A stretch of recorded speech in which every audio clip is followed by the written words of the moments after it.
याम ये सदंगे नग्रे तिरमय विभूषी तांग विविधेश्च भोगे सद्भक्ति मुक्ति प्रदमीश मेकम श्रीनागनाथम शरणम प्रपद्ये।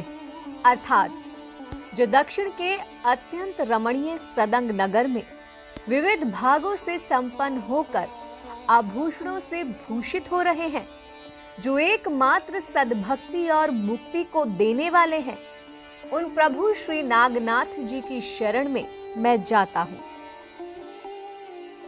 भगवान शिव को समर्पित 12 ज्योतिर्लिंगों में से 10वें क्रम पर आने वाला श्री नागेश्वर ज्योतिर्लिंग गुजरात राज्य के बाहरी क्षेत्र में द्वारिकापुरी से 25 किलोमीटर की दूरी पर स्थित है। ये मंदिर दारुकवान के नाम से भी प्रसिद्ध है।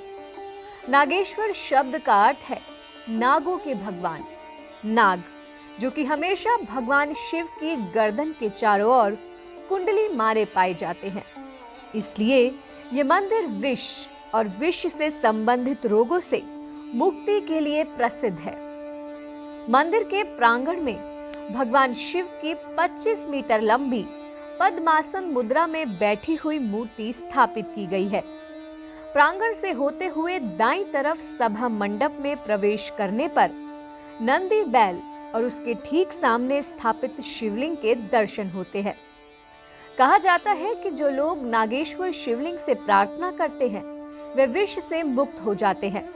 इस शिवलिंग की खासियत यह है कि ये द्वारका शिला के नाम से प्रसिद्ध एक गोल काले पत्थर से बनी है और इस पर छोटे छोटे चक्र हैं। शिवलिंग का आकार अंडाकार त्रिमुखी रुद्राक्ष की तरह है। शिवलिंग पर एक चांदी का आवरण चढ़ाया जाता है। इस पर एक चांदी के नाग की आकृति बनी हुई है। इस शिवलिंग के पीछे माता पार्वती की मूर्ति स्थापित है। गर्भगृह में प्रवेश की अनुमति केवल उन्हीं को है जो अभिषेक करवाते हैं। गर्भगृह में प्रवेश से पहले वस्त्र विशेष का प्रावधान है। यहाँ शिवजी का अभिषेक केवल गंगा जल से ही होता है। मान्यता है कि यहीं पर भगवान श्री कृष्ण रुद्राभिषेक के द्वारा भगवान शिव की आराधना करते थे और बाद में आदि गुरु शंकराचार्य जी ने कलिका पीठ पर अपने पश्चिमी मठ की स्थापना की। ये मंदिर ज्योतिर्लिंग का रूप है, इसलिए मंदिर का सबसे महत्वपूर्ण त्योहार महाशिवरात्रि है। वैसे यहाँ सुबह 6 बजे से दोपहर 12:30 बजे और शाम 5 बजे से रात्रि 9:30 बजे तक पूजा अर्चना का समय है। इसी समय के दौरान मंदिर में आरती की जाती है।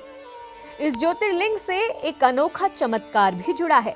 ये ज्योतिर्लिंग दक्षिण मुखी है और गोमुगम का मुख पूर्व की ओर है। माना जाता है कि नामदेव नाम का एक भक्त प्रभु के सामने भजन गा रहा था।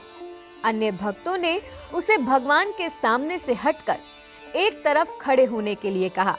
इसके लिए नामदेव ने उन्हें एक दिशा बताने के लिए कहा जिसमें भगवान मौजूद नहीं है, ताकि वह वहां खड़ा हो सके। क्रोधित भक्तों ने उसे ले जाकर दक्षिण की ओर छोड़ दिया। कुछ समय बाद उन्होंने पाया कि शिवलिंग अब दक्षिण की ओर था और गोमुगम का मुख पूर्व की ओर था। शिव पुराण के अनुसार जो इस ज्योतिर्लिंग के दर्शन करने के बाद इसकी उत्पत्ति और महात्म्य को पढ़ता है, वह अंत में सभी भौतिक सुखों को त्याग कर मोक्ष प्राप्त करता है। मंदिर से जुड़ी कथा के अनुसार प्राचीन काल में दारुका नाम का एक महान बलशाली राक्षस था। उसने बहुत से राक्षसों को अपने साथ लेकर समाज में आतंक फैलाया हुआ था। पश्चिम समुद्र के किनारे सभी प्रकार की संपदाओं से भरपूर 16 योजन विस्तार पर उसका एक वन था जिसमें वह निवास करता था। वन के पास ही सुप्रिय नाम का एक व्यापारी रहता था जो भगवान शिव का अनन्य भक्त था। वह सदैव भगवान शिव की पूजा में लगा रहता था, लेकिन राक्षस प्रवृत्ति का होने के कारण दारुक को भगवान शिव जरा भी अच्छे नहीं लगते थे। इसीलिए वह ऐसे अवसरों की तलाश करता था जिससे वह सुप्रिय को नुकसान पहुंचा सके। एक दिन जब सुप्रिय नौका पर सवार होकर समुद्र के जल मार्ग से कहीं जा रहे थे, उसी समय दारुक ने उन पर आक्रमण कर दिया। राक्षस दारुक ने नाव पर सवार सभी लोगों सहित सुप्रिय का अपहरण कर लिया और अपनी पुरी में ले जाकर उन्हें बंदी बना लिया। जैसा कि सुप्रिय शिवजी के अनन्य भक्त थे, इसलिए वे हमेशा शिवजी की आराधना में तन्मय रहते थे। ऐसे में कारागार में भी उनकी आराधना बंद नहीं हुई और उन्होंने अपने अन्य साथियों को भी शंकर जी की आराधना के प्रति जागरूक कर दिया। वे सभी शिव भक्त बन गए। कारागार में शिव भक्ति का ही बोलबाला हो गया। जब इसकी सूचना राक्षस दारुक को मिली तो वह क्रोध में तिलमिला उठा। वह व्यापारी के पास कारागार में पहुंचा। व्यापारी उस समय पूजा और ध्यान में मग्न था। राक्षस ने उसी ध्यान मुद्रा में उस पर क्रोध करना आरंभ कर दिया, लेकिन इसका असर सुप्रिय पर नहीं पड़ा। तंग आकर राक्षस ने अपने अनुचरों से कहा कि वे व्यापारी को मार डाले। यह आदेश भी व्यापारी को विचलित ना कर सके।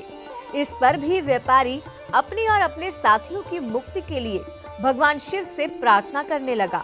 उसकी भक्ति से प्रसन्न होकर भगवान शिव उसी कारागार में एक ज्योतिर्लिंग रूप में प्रकट हुए।